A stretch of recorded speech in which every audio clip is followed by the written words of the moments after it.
after Pansing encounter, Phulan Devi, Malkhan Singh, these were the top-notch dacoits in Chambal region.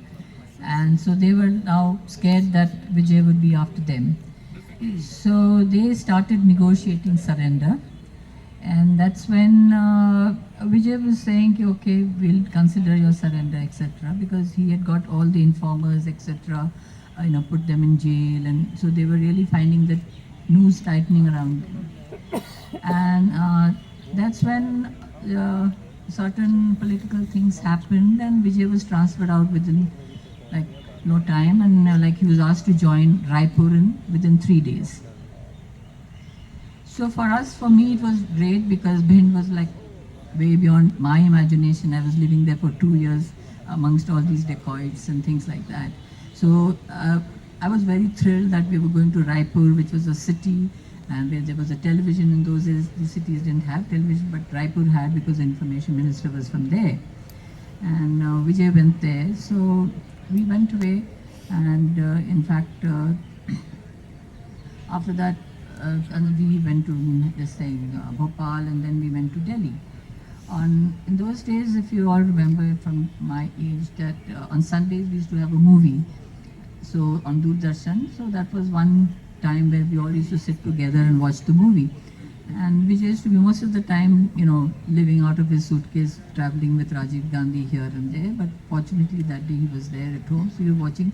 And that we were living on the 8th floor of multi-storied in R.K. Puram in Delhi. And the doorbell rang, and my son was the youngest, so darwaja khol ke aao. So he went there and he saw this gentleman with a gun, 2-3 people with guns and big mustache. And he was not used to people with guns.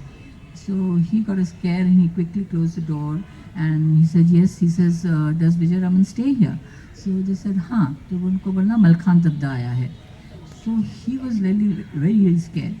So he just closed the door and came running to my husband and said, कोई Malkhan Dadda आपसे मिलने आया है. So he said, कि Malkhan Dadda, why would he come?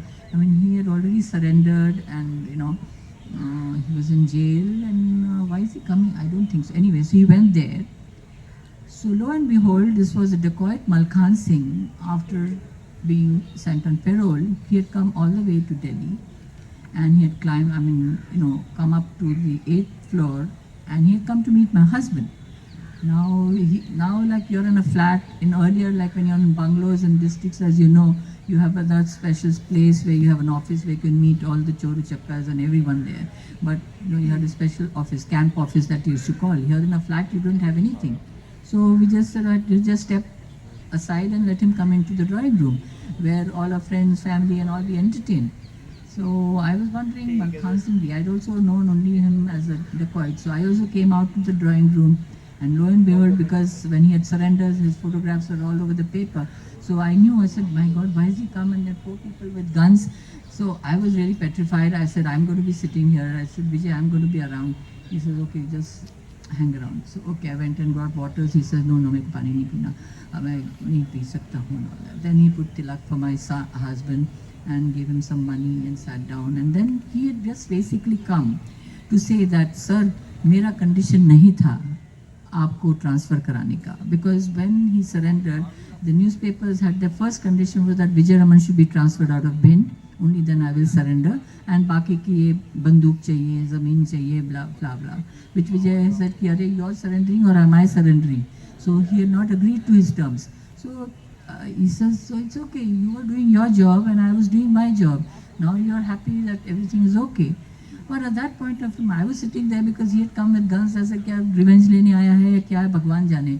So I was like sitting there when I heard this.